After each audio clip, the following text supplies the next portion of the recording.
Hey guys, thanks for tapping in on this video. I want to remind you that we are crowdfunded and dream-driven around here. If you would like to support the show, head on over to patreon.com/pigeons420. With your support, we can interview some of the biggest minds in our space right here.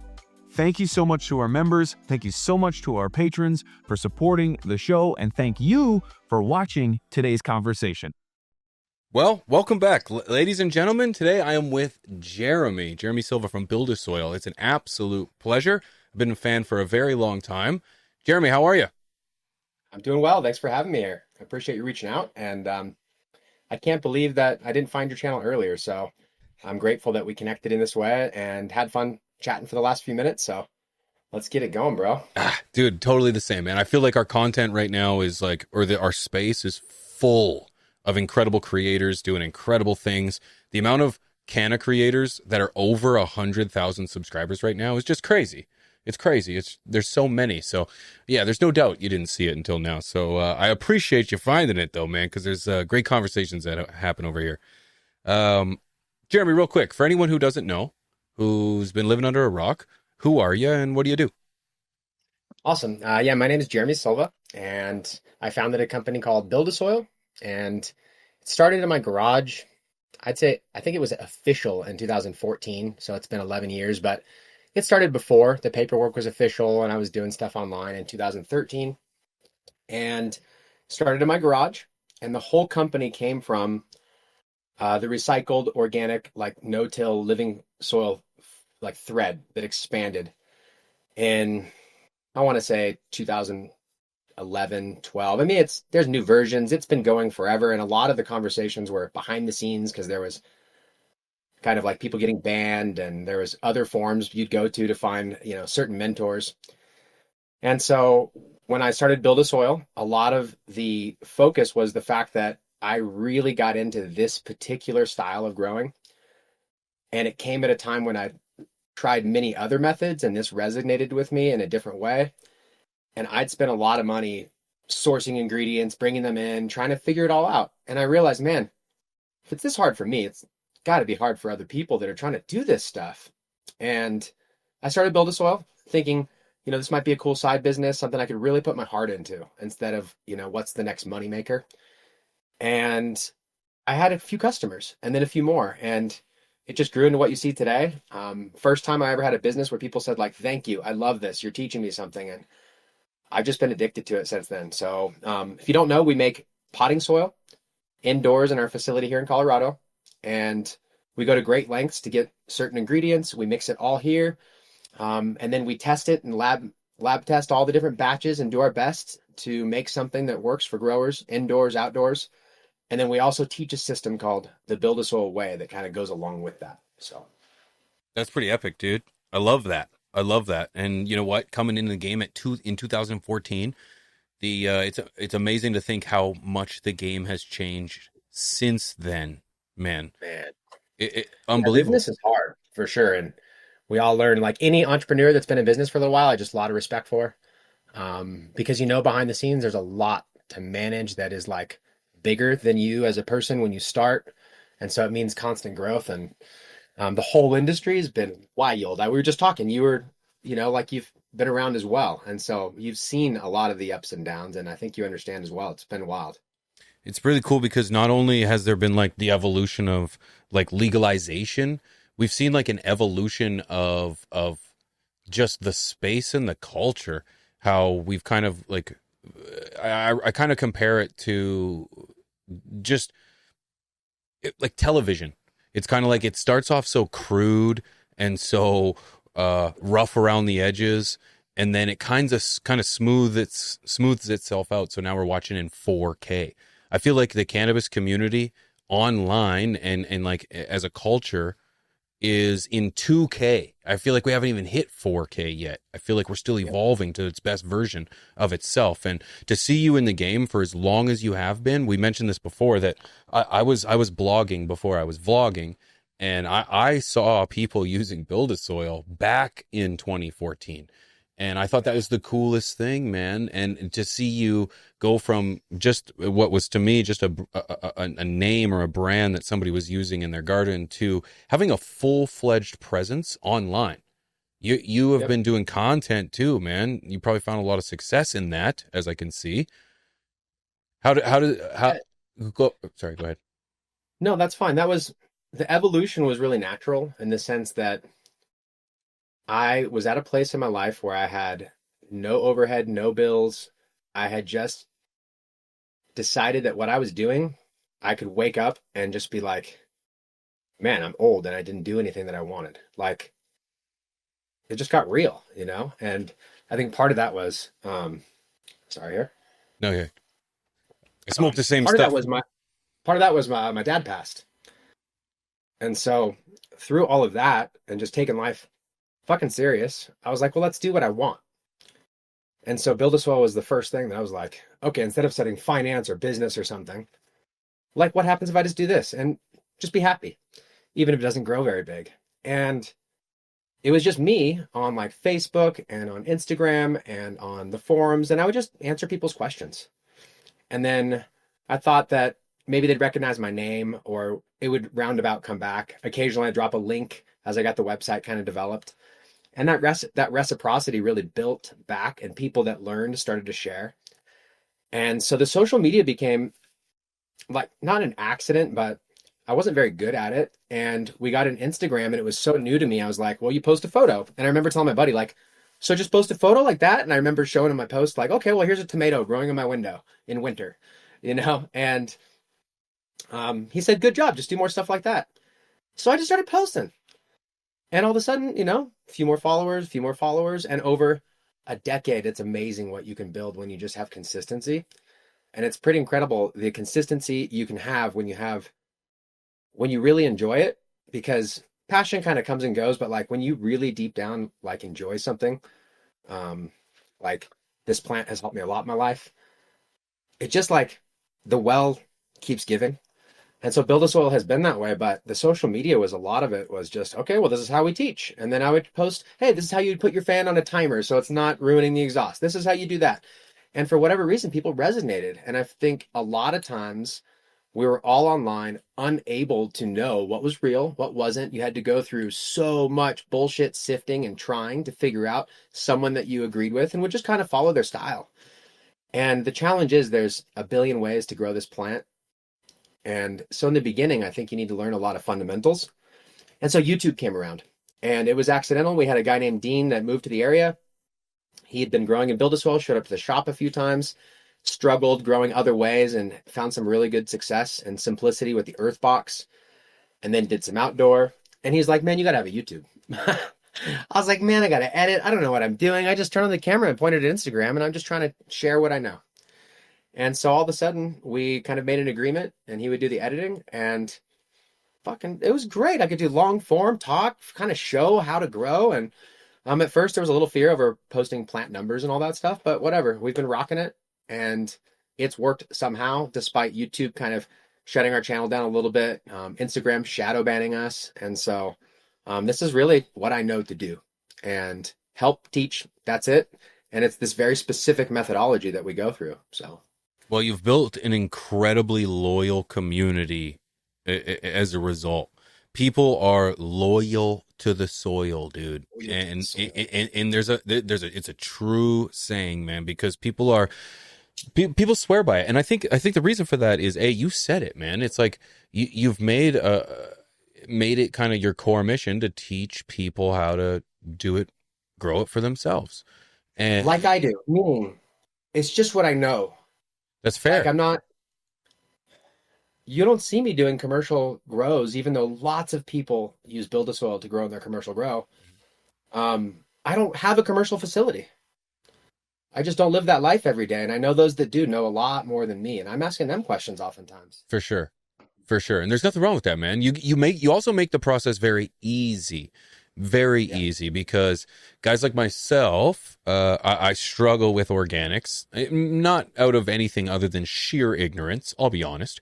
I'm a salt-based grower, just out of the fact that the very first time I started growing, I started using salt-based nutrients, and it worked Yeah. very easy. And it's what I know, and kind of my mission or What my. did you start with? Well, actually, I started with Miracle Grow. Okay. And then I think it was Green Planet was one of the first that I had. And it was just simple, dude. You just mix it, pour it, and this was at a time where organic, in my humble opinion, wasn't it where it is now, where you have not basic, but you have very complicated but premium blends and amendments that have a multitude of resources and materials and nutrients in them to, give this plant all its best. And you can get away with top dressing twice in a plant's lifetime. And I'm not going to say that simply didn't exist when I started. It just wasn't an avenue that was available for me that I saw. So Yeah, I mean, it's the just hardest part of organics was there was no way to compare coast to coast because the SOPs weren't the same. Like right. hydro, what nutrient, what pH, what's your environment, right? We could all talk. That's it. Until That's it, dude. And then you put it on a chart on the back of a bottle, and it's very easy to read. It's simple. So, and again, this was 10 years ago. So it's like it has evolved in it, and that this argument that I have simply doesn't exist anymore. It's just one that I have because I refuse to change. I'm like an old stubborn cat. it can be. I mean, there's people using auto pots and just mixing the nutrients in and getting crazy results.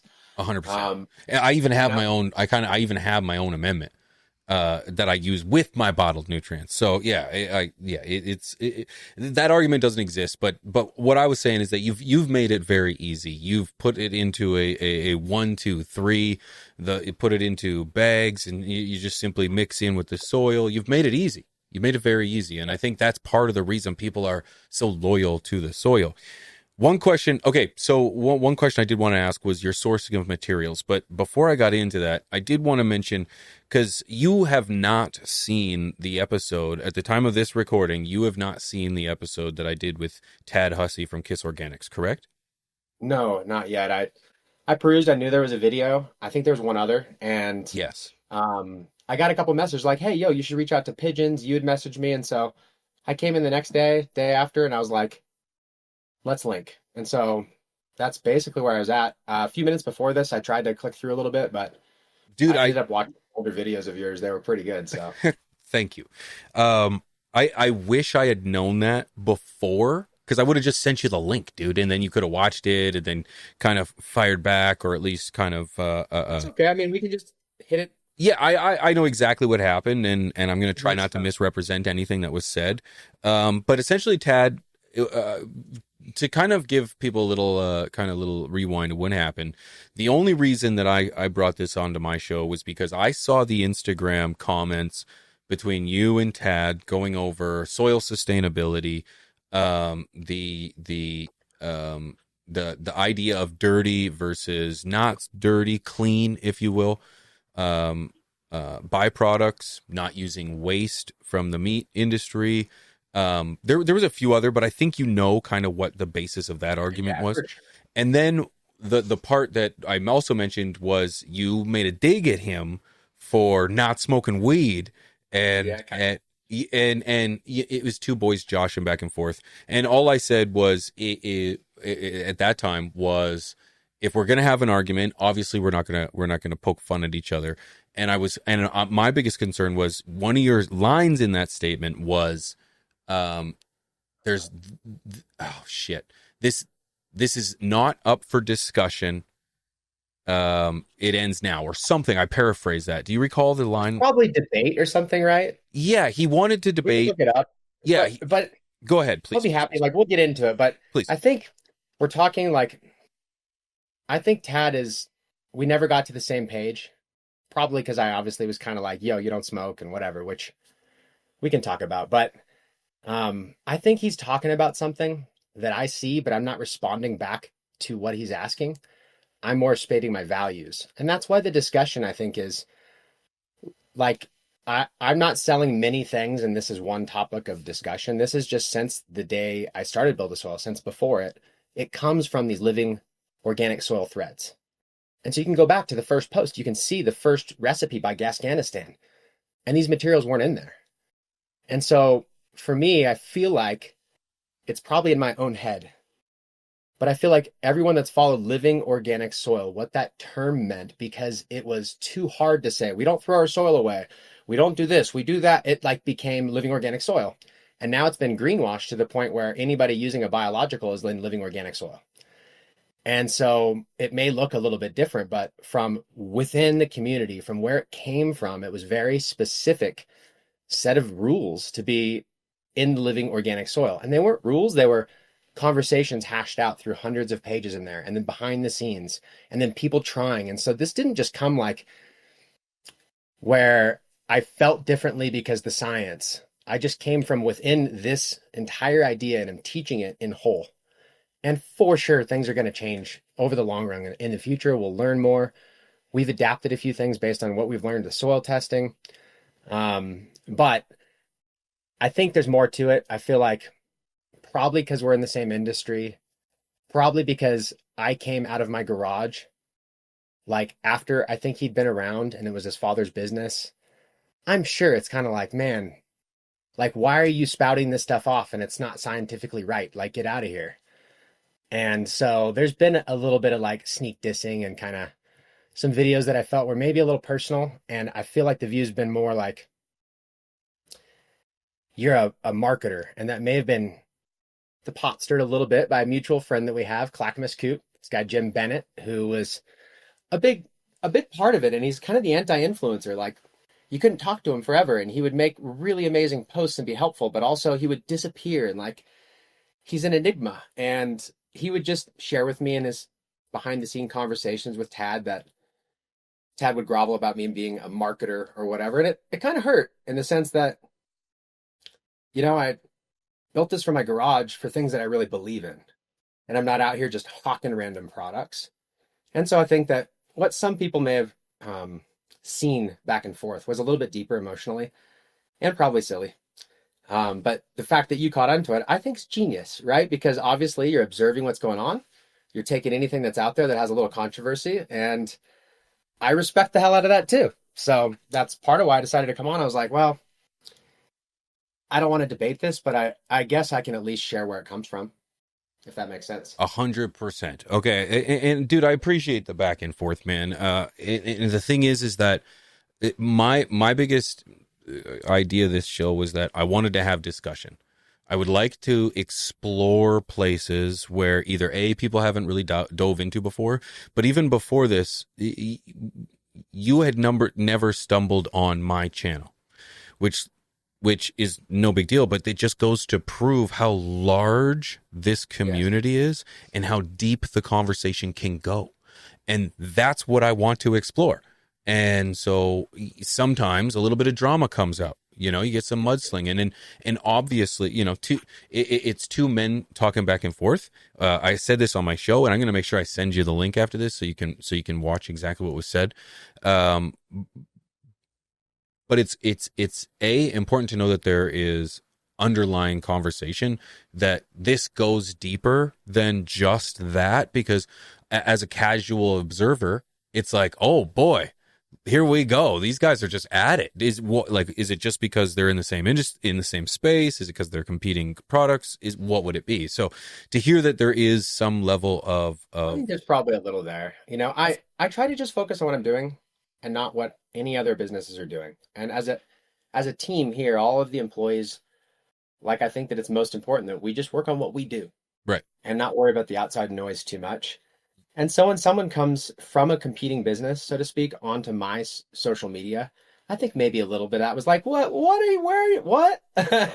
And that's fair. You can go on anyone's social media, right? So sometimes I say stuff that I probably shouldn't, but I own it all. It is what it is. And you know what? When you're talking about something like this, I think these are personal values, and I don't think anyone was wrong here. But what I mean by this is, I commented something about jujitsu and some people didn't like that. It's just something I do. I have personal experience with. I played disc golf. I skated growing up. Like, I have a lot of things where, for whatever reason, surfing's very similar. It puts you right into the moment when you're doing it. And there are as a lifetime of learning, growing cannabis at home, growing, similar things. I go on this pursuit. And so when it comes to jujitsu, my comment was only to relate that if I'm trying to learn from someone, I want to learn what they do, not about the science of it all. And I say that because I can go to YouTube and watch some incredible jujitsu videos that I have no business trying these moves. And coach would be like, bro, I know you better than that. That's not going to suit your body style, or this doesn't work because of that. And so it's always helped me to have that applicable, whether it's business, jujitsu, anything, somebody that has walked the walk. And it's not really fair to say that if you don't smoke, you can't make soil.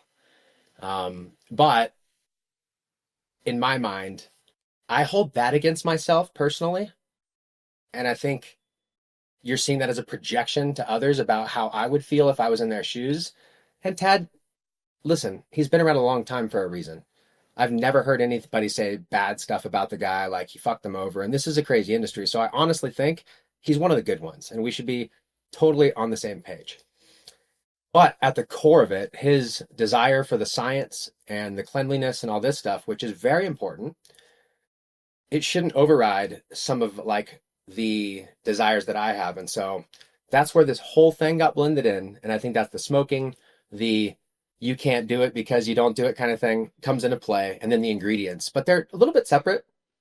The smoking thing, like I said, comes off because maybe I smoke a lot, even at 42, just because I kind of want to like still be in the community and make sure that I'm seen as real. However, I think if all this went away tomorrow, I'd still smoke just as much. But I don't rule out that I wouldn't. And then I'd be a hypocrite sitting here saying, hey, I quit. Now I'm still doing this shit. Can't rule anything out, dude. Can't rule anything out. That's the reality of life. I think that's just where it comes from, though, is I would be like, what? You don't even smoke and you're teaching directly to cannabis smokers? It's kind of wild. But whatever, it's not the end of the world. And the argument to that is there's a lot of big names, Dr. Bruce Bugby. He doesn't smoke, but he's contributed a ton of science and a lot of. But he doesn't have a cannabis. I guess he probably does, but he's not Bruce Bugsby, the cannabis doctor. Right. He does other things, and so it happens that his knowledge overplays. Sure. And so I think my gripe is maybe Tad has a cannabis specific podcast, and so whatever. But honestly, it doesn't fucking matter. I'm sure I hear all the time when people are talking about us, they say, "Oh wow, I'm so glad I got to meet you, BuildASoil, Jeremy, and so and whoever's at the booth," and we hang out. And he goes, "Oh, and I also listen to this Tad Husey podcast, so I know we have a lot of same customers.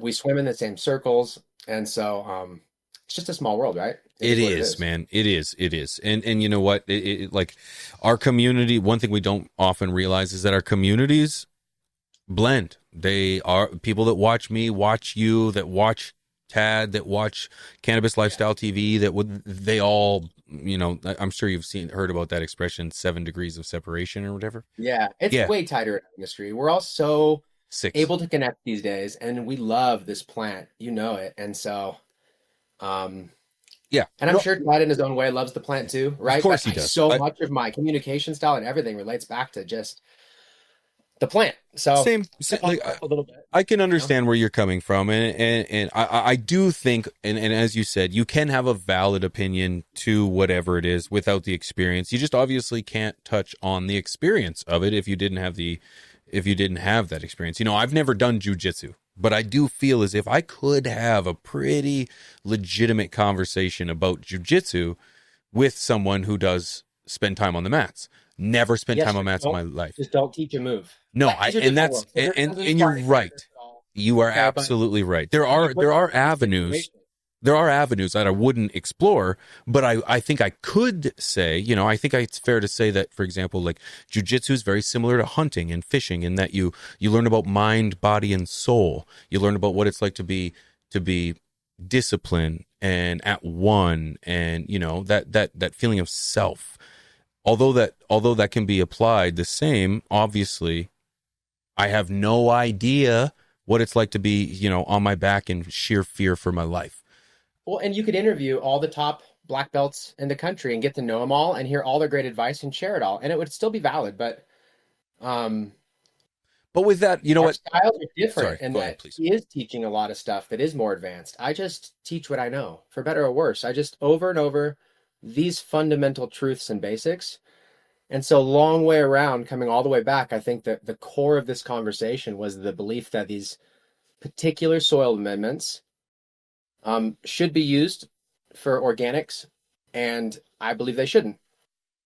But I think there's a lot of confusion around what that message means. I saw people talking about like vegan and other things, and I'm practically carnivore. I mean, I eat a lot of plants, but I mean, there's so many, we could talk about where that's coming from if you want, but I think there might be some misinformation or some confusion if someone just jumps in and hears, oh, bone meal, blood meal, when it's a much bigger conversation. So Right, and that's fair. And to move on, because it is what it is. That it was such a small portion of it. I don't even want that to even. Dude, I josh my buddies all the time, and I josh people in the comments all the time. And I think if you can't handle a little razzing from the internet, you're not here. You're not. The internet's not for you. he came onto our thread, but at the same time, Yeah. Yep. we're not friends, so I probably shouldn't go that far, But I mean, dude, I think the last comment, which is kind of crazy, I decided not to publish it because it seems really stupid of me. Even saying that I did this, I feel kind of cheesy. But the last comment that I made at some point, I forget when it was. It was on it was Friday because my wife and I do date night every Friday. I really want to enjoy spending time with her, and so Good for you guys. we're driving, and something pops up, and I'm like, dude, I'm driving. Like, I don't want to deal with this. And so I just kind of pop off, and I'm laughing at my wife going, fuck, I probably shouldn't have done that. And so then I I recorded a video of me, and I go, man, prediction, Tad's going to have a video soon facing the camera calling me out about this. It's Friday at 4:20 in the afternoon or 5:30 in the afternoon. So I just closed the camera and I have the video, and I literally manifested it. I feel like I probably should have never done that shit because it was like Monday or Tuesday, and all of a sudden this video comes out, and I'm just like, man, I'm too busy for this. This is ridiculous. It almost seems like it's kind of wild. We're even here today, Right? It is what it is. where it goes, right? That's it, dude. This is what created it, and so here we are. That's it. And maybe more people will learn the message today. Respect. So. That's it. Respect to someone who stands on their shit, dude. I got nothing but respect for someone who can talk some shit and then stand on top of it. Whether they apologize, whether they feel bad, whether they think it's legitimate, whether they even, I appreciate it, man. Because like, let's face it, we're all on the same team here. We're all on the same team. There was no deep digs taken. No, I agree. I really always take the high road. This is one of the few times you'll see me kind of go, little jab or whatever. Normally, if you see for the last decade, I always take the high road. And I think that's usually pretty important, but it's also important when maybe you've read that book, Mel Robinson's Let Them. I kind of live my life by that. It's a great one. Check it out. She's a popular author and wasn't my typical style, but she has this whole philosophy that she built from life experience. And it's like, just let them. Like, why are you trying to just let them, but there's a time when sometimes you don't, right? And that's okay too. But trying to control every little detail is wild, especially on social media and all that. So this one, I think, is leading to somewhere good in the sense that I'd love to tell you about where these principles, what the awareness is about with the ingredients. And the great thing is some people will say, thanks for teaching me. And some will be like, well, I really didn't care. It's really not that big of a deal, I think, when we get into it. So yeah, just let them. Let them. And that's exactly what I wanted to get into. Like I said, we'll move on because it's the meat of the conversation that I want to get into is exactly what your philosophy and your core values are for why you hold the positions you do. Now, to start this, I'm only going from what I read in the comments and then of course what Tad mentioned. So if I may, what do you mean by when you refer to dirty versus clean material or resources, products? So that particular, and this is where I think we're speaking, I was trying to, and I failed, right? But I was trying to communicate what I was meaning versus what he meant. And there's two schools of thought here, and they're not perfect at all. And so I'm very hypocritical when it comes to a lot of these things, but it's very relative to the way that I eat, and it's worked really well for me. I've learned lots of lessons through that journey, and so who knows what'll happen. But one thing that's been very important to me is when you come down and you're buying a fertilizer or anything, if you go to Home Depot, let's say, and I think a lot of this comes from the fact that I'm really not calling out KISS with any of this at all. It's when you go to the big box store, you flip over the bag and it says poultry byproduct, chicken manure byproduct, um, blood meal, bone meal, feather meal, cottonseed meal, soybean. There's a lot of them, but most of the animal ones, what happens is it says organic on it, like it says approved for organic use. Some of the websites even said from organically fed animals, all of that. And as I was building BuildASoil, and Coot taught me, none of that was actually true. That the organic bone meal is just bone meal. It doesn't come from an organic farm. And so I was like, well, why do we use it? It's like, oh, calcium and phosphorus. Okay, well, there are other sources of it. Yeah, you can get fish bone meal, but you don't want to use a ton of it. And there's compost that'll have lots of phosphorus in it. You can get compost made from many different things. And so like grass-fed cow and compost operations like Malibu, where they get it from a dairy that has really phenomenal treatment of the cattle. Like if those choices are out there, let's go that route. And so in the Living Organic Soil threads, you'll see many people using a few ocean-based inputs and predominantly more like seed meals and homemade worm castings, things that were getting the job done, and you didn't really have to buy a lot of this stuff. And so when I say dirty, what I was meaning was not that you would go to the lab and you'd get a list and you'd say, it has this contaminant and this contaminant and this contaminant. Now, I still believe across all the types of chicken composting operations and how that works, there's lots of contaminants.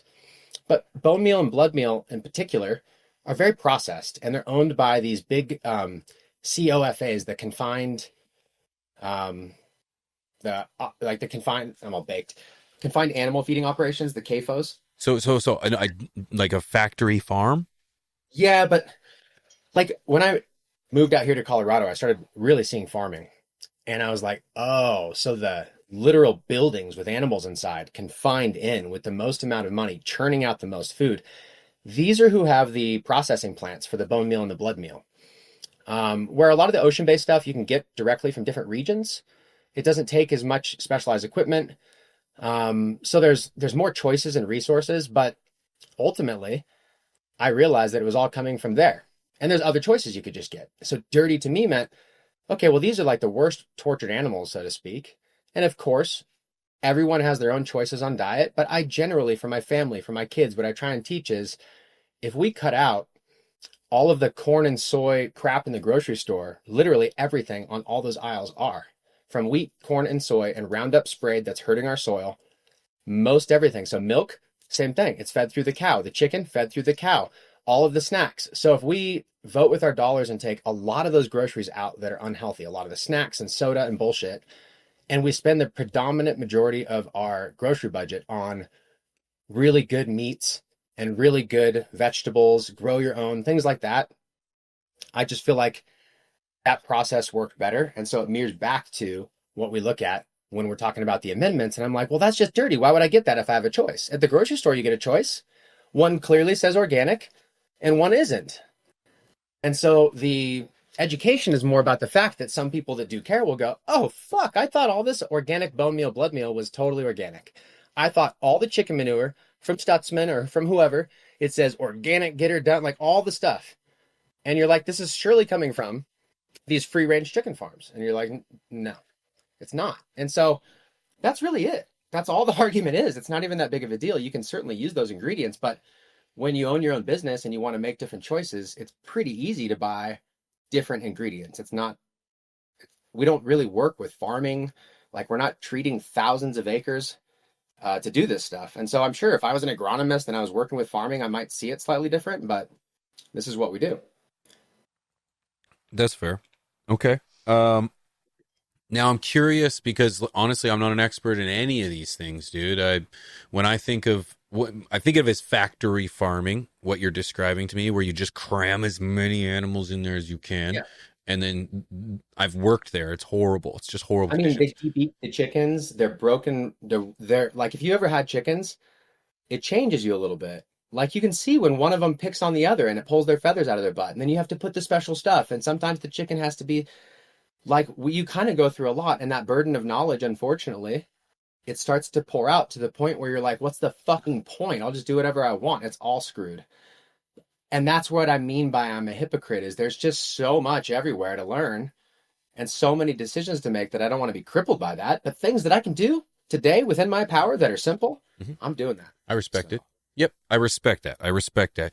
My question then would be, the alternative then would be using C-based inputs and C-based There's a few. So byproducts. sea-based is like even in our document that he pulled up the comment on, it has like in quotes, just go really easy on the ocean-based.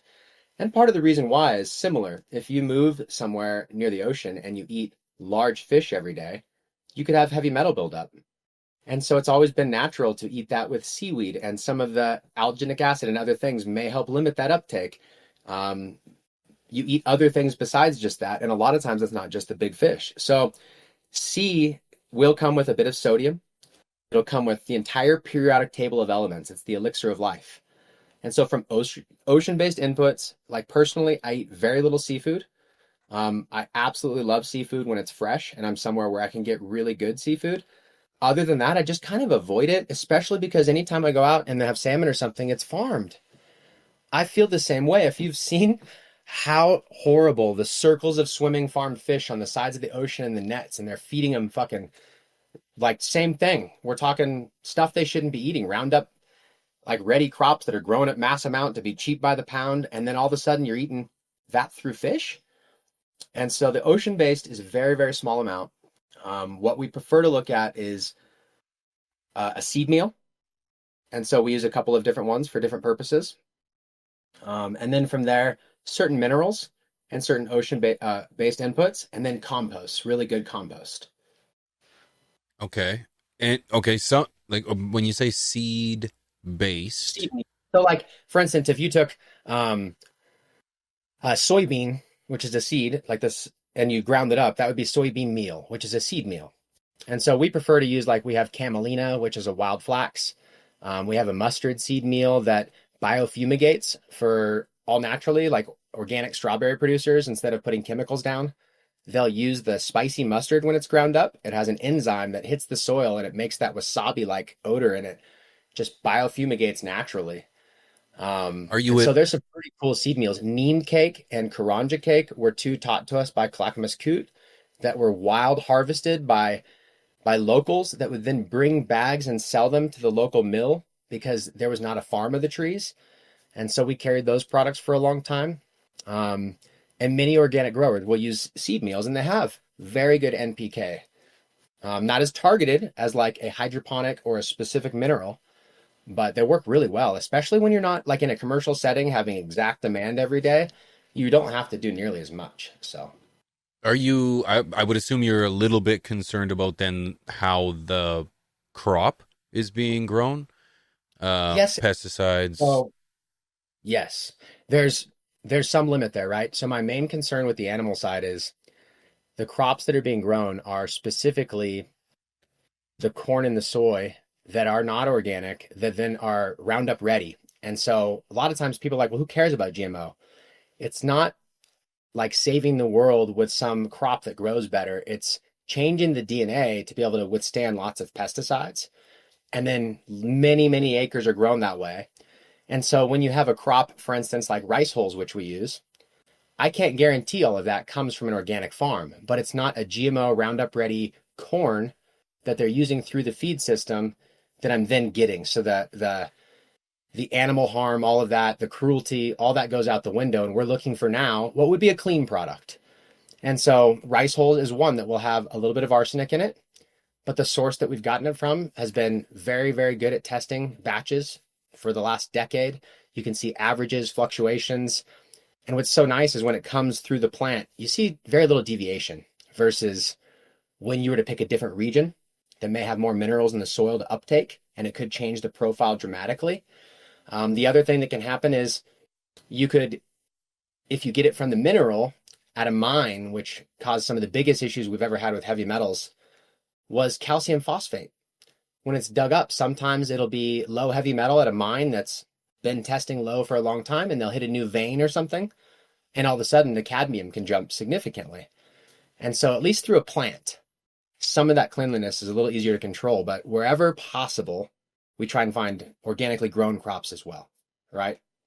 What's the hardest part about finding truly clean inputs or supply, right? So a lot of times, like for instance, for insect frass, I love insect frass. In Canada, there was a supplier that was doing a great job. They went out of business, and it sent a lot of people like, what am I going to do to get this particular black soldier fly insect frass? Well, like many good things, it was propped up by the government on accident, and not on accident, but like the economics of it. So the way that we're getting a good price, imported all the way over the border, all of that, I was like, oh, I think it was like a grant. Who knows? But the basics of it are, when they went out of business, I had lots of people reaching out, and I was calling lots of them. Many times you'd ask them what they fed, and they're like, oh, we just feed this. And it would be something that we wouldn't agree with. And others fed differently. Then some of them didn't have the equipment to dry it. They would just have wet frass, and it might be a good product, but now it's very expensive to freight. And I could get something wet like compost that provides a little bit, better result compared to that. And so then we found somebody that had all the drying facility. They used ingredients that we were totally in with, and it made a lot of sense. And you're like, okay, that's pretty cool. Now, here's the thing. Some of these companies, like worm companies, black soldier fly, composting, some are set up purely to recycle waste. So there's a purpose for it. But I just don't want to buy the waste from that. I would rather buy the black soldier fly larva frass company that is making it for the larva and feeding ingredients they have control over. So that's the hardest part is there's no chemical company I can call and say, yo, I need 10 more pallets exactly the same. And then so no matter who you are in the organic industry, we're beholden to very few sources. And so when you go to some other mixing facility that mixes soil for all the big companies, they have a list of ingredients you can get. And so for us, the hardest part was, well, we don't have any of those distributors and we want to go direct to the source and understand that. And so things can change, right? Freight goes up. I'm getting it from 8 states away, the only place I can find it. And all of a sudden, each truckload's $2,000 more or something. And then we dug ourselves a hole. And so now I can't just call some new supplier and say, let me have it. I have to ask them, well, what do you feed them? And how, I mean, it is a little bit silly at sometimes, but how far back down the chain do you go for that? That's what I'm curious. Just try to go direct to the supplier for most products, except for certain ingredients that are a little bit more widely available, right? So like when we go to mustard or things like that, you can go right to the operation that works directly with the farmers, that sells them the seed, that crushes it for the fuel for the tractors. My favorite products, like when I work with the different compost companies, like I've got my buddy Alex that lives here locally, makes Colorado Worm Company compost. They have a homestead property, and so they raise horses and they do horse training, and they've got all of this that they feed organic, nothing sprayed ever, grass from their farm. They harvest their own hay. All of the manure goes through that entire process. Then they make windrowed thermal compost.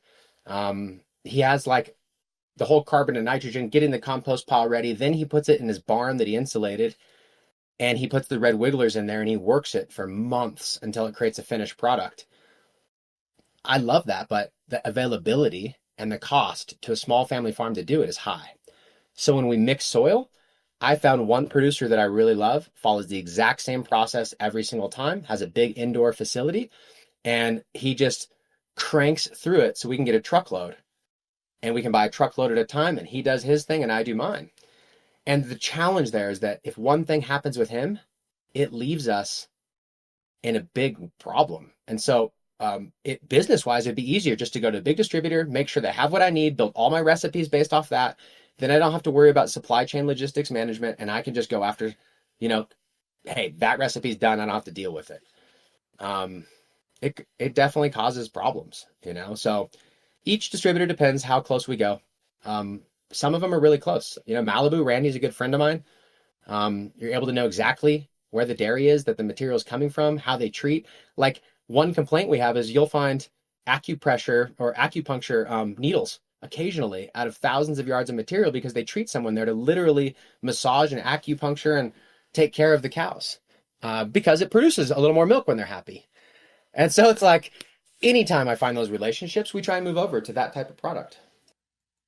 I can respect that, dude. I really do. And I'm kind of I just kind of poking to just kind of get a feel for it, man. One of Tad's claims was for compost. He mentioned that compost is one of the, quote, can be some of the dirtiest products.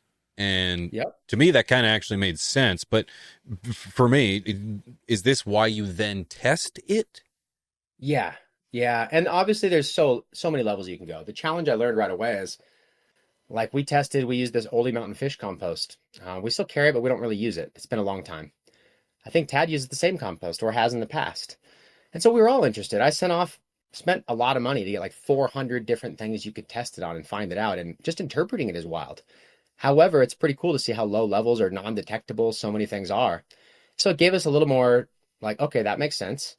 And then you'd hear horror stories where some local compost was taking in yard waste and brought in a lot of hot pesticide laden stuff, and people's gardens weren't producing.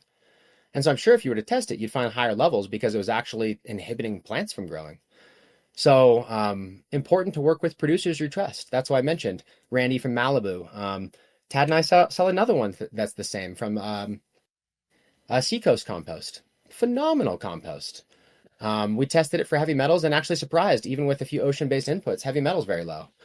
Now, we're hesitant to change that over to any commercial recipes as we learn how consistent that might be from batch to batch on the testing. It's fairly new to us.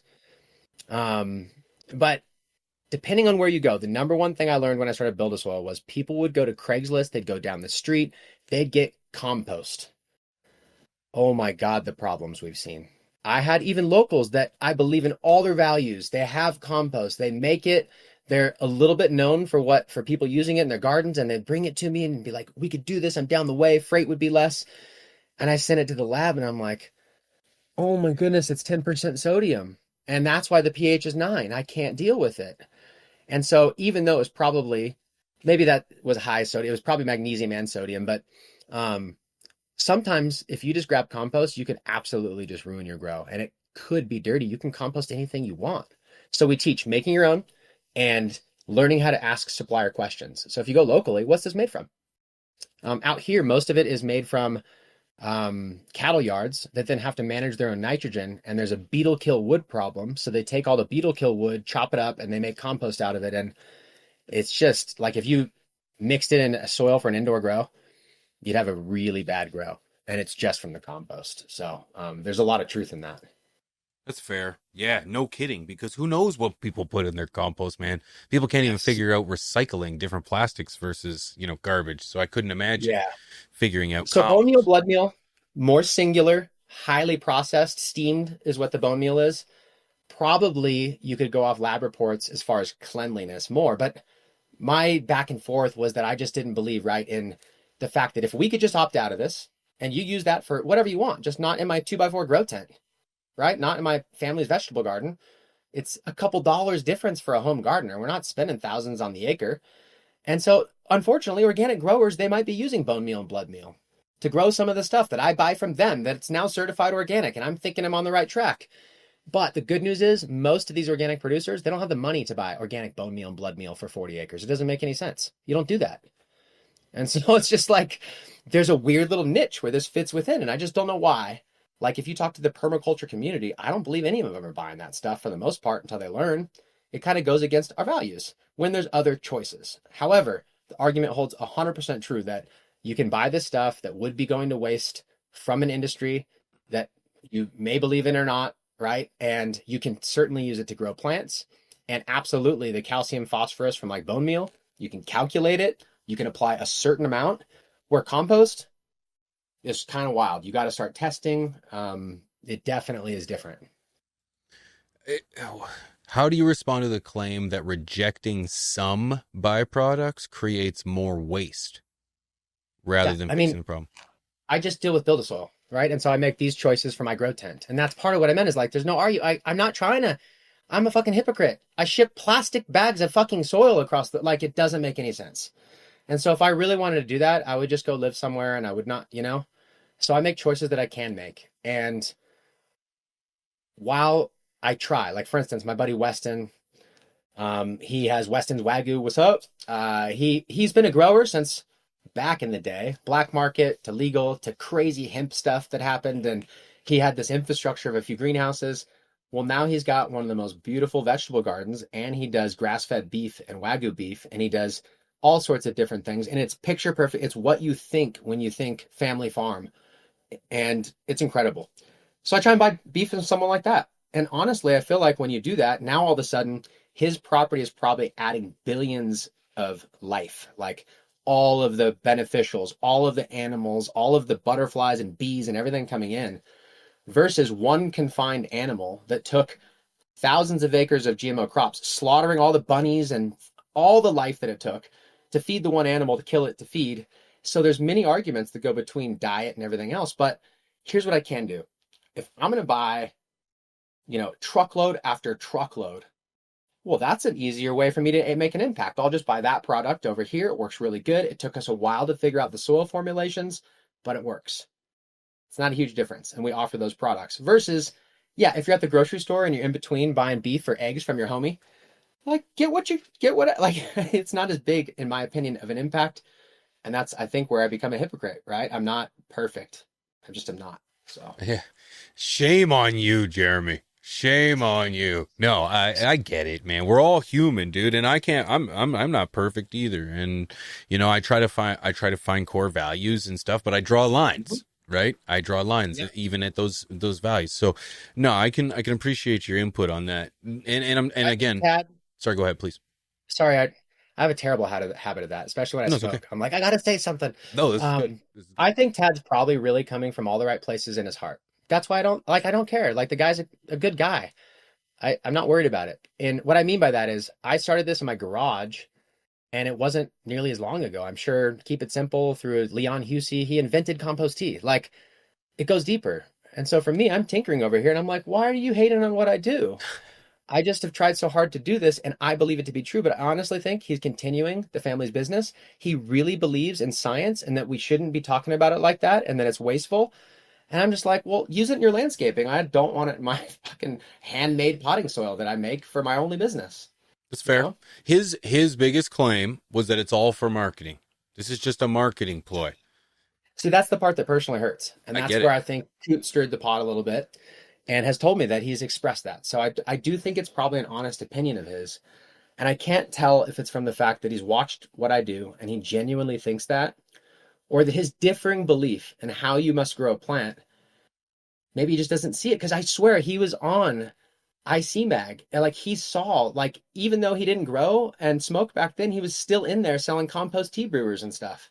And we had a mutual friend, Microbe Man, who I actually worked with Tad selling, drop shipping compost tea brewers. I love Microbe Man. I still talk to him, not as much as I'd like to, but like, I know the guy. We've had great conversations and we've helped each other in life. And when the drop shipping business, when he stopped making them and sold the business to Tad, I just kept buying them from Tad. It was not even a big deal. And so then when I heard Coot saying some of that stuff, and that's probably why you saw a little emotion in my post, I'm like, that sucks. I could probably see how he sees it, though. And it is what it is. When you're going to put yourself out there and teach what you know, there's going to be criticism of it. But when you go back to the Living Organic Soil threads and look at, on like, I think the first fucking page, it's Coot talking about aloe.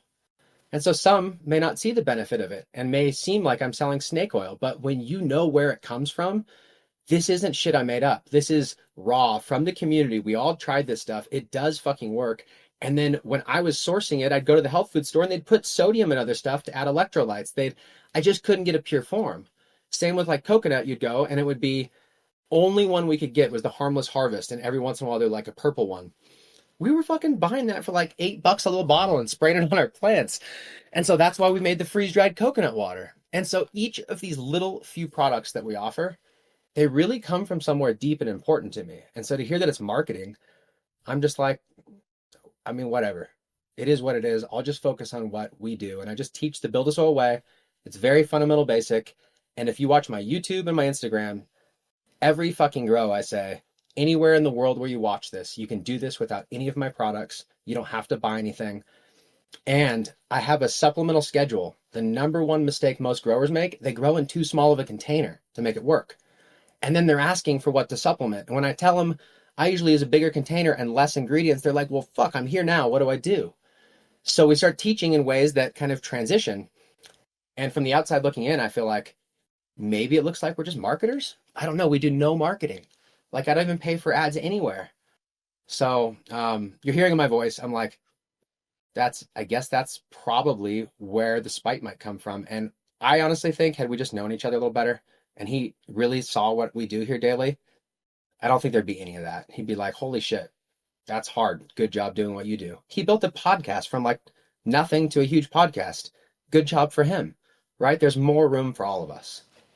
I couldn't agree more, and I can honestly say that it sound like I don't believe it's marketing, and from this talking to both of you, you're both coming from the same place, and it sounds like miscommunication somewhere on the Yeah, I'm sure. spectrum, sure, but you know what? It just sounds like it's just, you know what? There's disagreement in process. There's a disagreement in the way of how they do things, and as somebody who also does things very differently than most, I get that same flack. I often get bugged for not Yeah. taking things seriously, and doing. I should be doing better, and Nobody gets out alive, like, so. right. Right. It's Yeah. just, it's one of those things where it's just like, whatever you say, you have no idea. You have no idea. I'm trying to do me, and that's it. That's it. And in the meantime, I want to try to help others know that they can grow this incredible plant with incredible results, and they can do it very easy, and it doesn't have to destroy their life. You don't have to turn it into a hobby that just consumes your relationships and your That's job. the message. That honestly, the last 2 years, and I think that's why we connect a little bit, is like you can make it where you need a microscope, where you need all this crazy shit to grow organic or any style, right? You need pH meters, EC meters, you need to get water from fill. You and I both know you could Lucas formula and crush it. Like you could do lots of ways. And when it comes to our message on the front of our page is we just think it should be easy. When I started, it was like, oh, you grow? That's like my friend tried, you know? It should be like, here you go, grandpa, here's a gift. And he's like, woo, I grew my first wheat plant. It was perfect. It should just be that easy. And it can be, dude. I really believe that, man, because you and I were talking about this before. We have regular lives, man, and our lives outside of the plant are kind of important, and they kind of need our attention, and weed really needs to be just a a byproduct, really, of the process of life, not a primary focus. And that's what I see when I talk to you, and it's the same thing when I talk to Tad. It's like it's just trying to make it so that more people are doing this. So it's a between the two of you, it's difference of opinion. Because I really think it is. because I totally respect your decision to say, yeah, there's this way or there's my way. And I'm not Yep. telling you it has to be one or the other, because we'd be fools for trying to tell people that they have to grow one way and that's it. Do you see where I'm coming from though? Where it's like kind of a funny joke to just be like, you don't even smoke. Like I wasn't trying to be a total dick, but it's kind of like, I mean, you're smoking with me right now, when kind of I just feel like it's pretty normal in our community where it's fairly regular. But I also don't want to like glamorize the fact that you have to smoke all day every day. So Yeah, you know what? Like, I personally, I don't care. I smoke a lot. I really do. But I also work with Mr. Grow It, Chris, Mr. Grow It. yep. He's an Had a show, right? he's an incredible. I love that guy, man. I consider him a friend of mine. He doesn't smoke. Oh, of course he does. But he definitely doesn't smoke at a level that's even like comparable to Rob and myself. We smoke all fucking day, dude, from the beginning to the end. It's just nonstop. And it's like, no, he's very diligent. He's very disciplined with his hoots, and he wants to make sure that he represents himself in the best light. And, there's no part of me that thinks his opinion is any less right on getting high than mine. I think he gets it. I think he understands it, and when I spoke with Tad, he mentioned, he does smoke. It's just his endocannabinoid system gets overloaded, and he has like everyone has a limit, right? No, I get it. I get it. And so I think that's what all. we really came back to in that comment more deeper was like, I've just been walking the walk how our customer grows. So just in a little grow tent, because that's what our customers do for a long time. And I was like, did you even grow? Like, um, Hey, and so maybe that's where maybe more the jujitsu context came in. But honestly, like whatever, he's not. We should be on the same fucking team. We're teaching methods that I think are better at the end of the day. However, I've dropped even that argument. Like for the most part, I'm not like, yo, hydro, fuck hydro, only living soil. I feel that in my heart, but like I don't talk about that. I just say, if you want to do this, let's do this. Come learn. If you don't want to do that, that's fine too. you know, with these environmental controllers these days and like the grow tents and stuff, there's no excuse. There's a way you could find that you like. You know what I mean? Like, You're absolutely right, man. It's so easy, bro. It's so easy. But for the record, I want to state that I am a troll's troll too, dude. Like if you're gonna like, I have never had, or I can't say I've never had, but I understand the concept of one brand going on another brand page and stirring up anything, let alone anything yeah, positive. There's an unwritten rule there. I'll be the first to mention it because I've been in the online community long enough to know that there's a book to this. It's unwritten, and you just have to understand that sometimes you're gonna chart in territories that aren't favorable. And I'll be the first one to shit on someone's parade that wants to come into my space and kind of, dunk on me. It's like, whoa, whoa, whoa, whoa, whoa, whoa, whoa. No, because A, you know nothing about me. That's the first thing. You know nothing about me. That's because whoever comes in on the comments or the trolls is talking some ludicrous shit.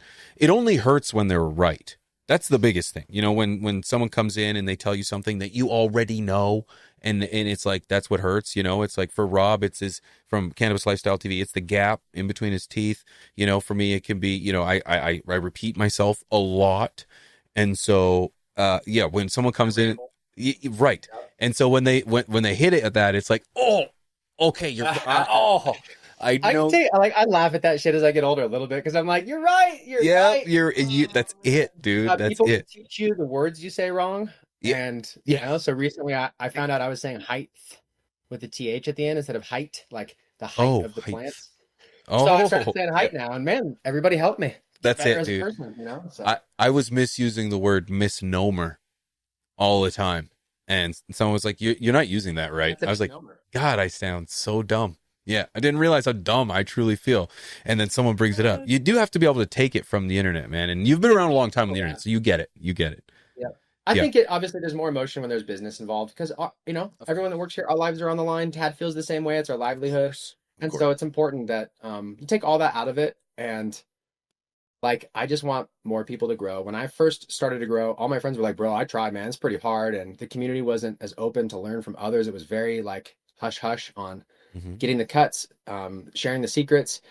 And so moving to Colorado and not having easy access to all that, like I did growing up in California, I was like, wow, this is crazy. I guess I'm going to really get after this. And it came at a point where I was just break up a relationship, change in career.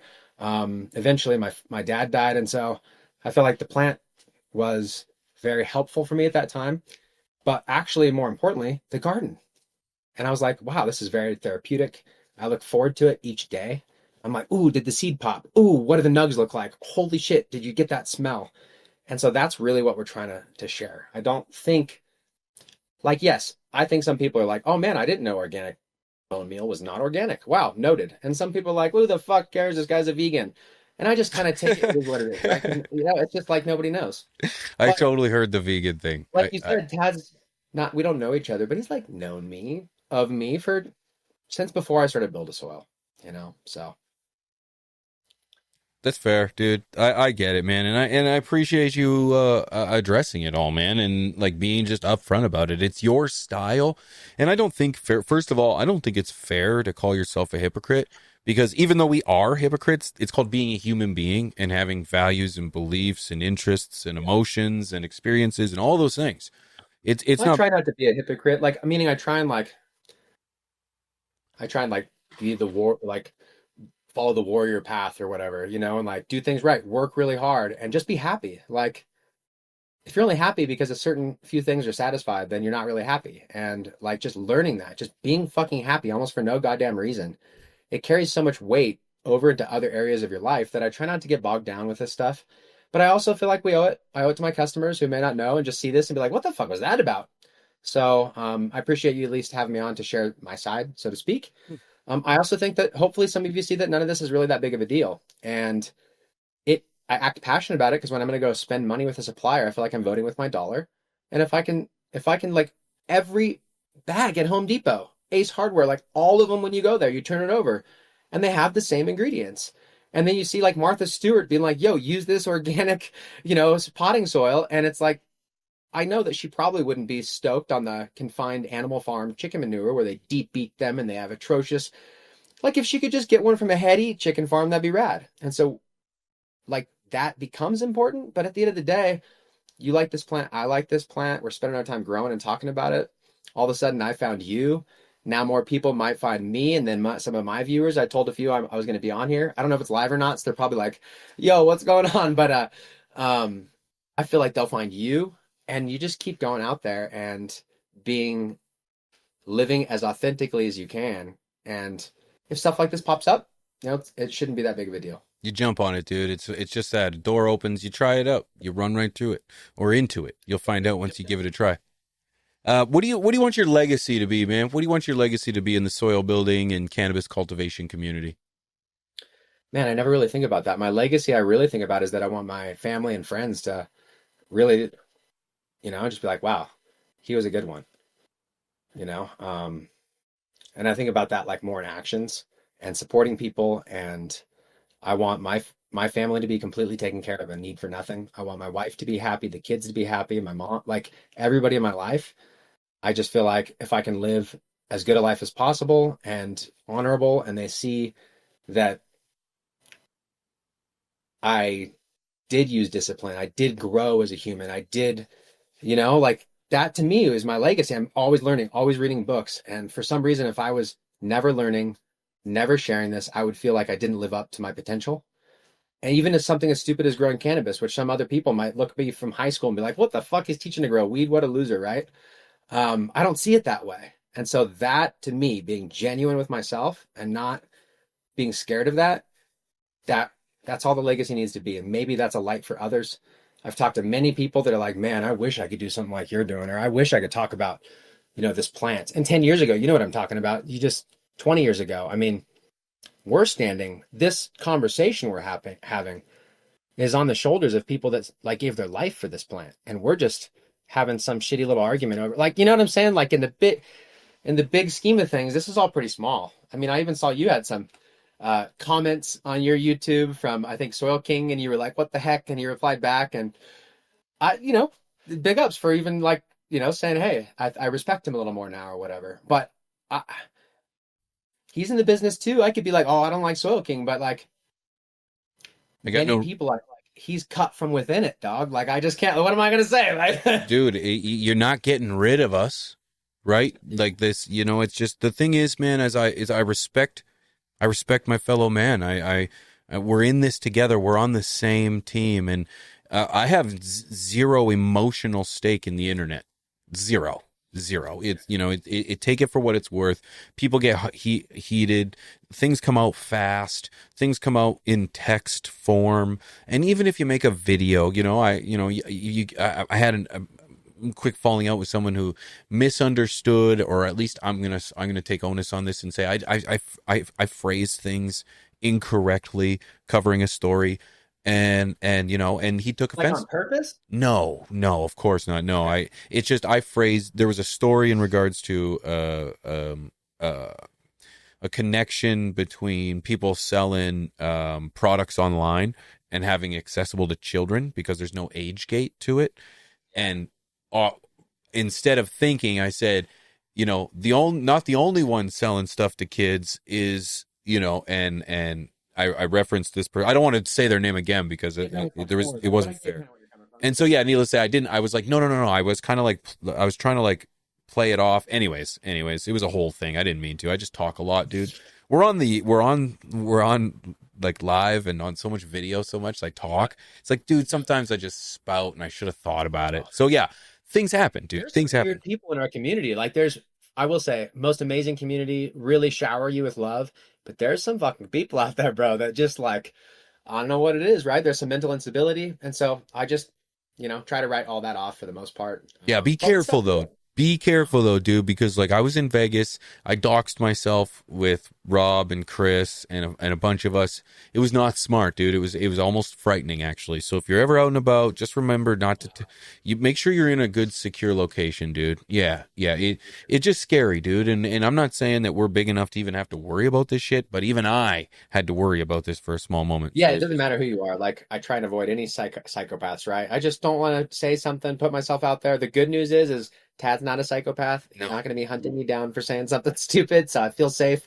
But generally, I try not to pop off. And one thing from jujitsu I've learned is, like, I'm probably going to lose the fight. Like, whatever, I grapple and stuff, but like, honestly, I'm not trying to get myself in any dumb situations. I want to show up for my family, right? So that's it. Number much one. of my desire to like be strong and fight and all that stuff has gone out the window, and now it's just another game that I play with, and it keeps me physically active, and it's really hard. Dude, that happens. But I don't when want you become a anybody to see dad. that and think like, oh, he wants to fight or something. I'm like, fuck no, Tad's huge. Like, I don't. No, I feel you, dude. I'm a skinny kid myself, dude. I'm not trying to pick fights at all, dude. No, and dude, becoming a dad really does that to you, man. Where it's like that mentality of like, oh, I'll just fuck everyone up.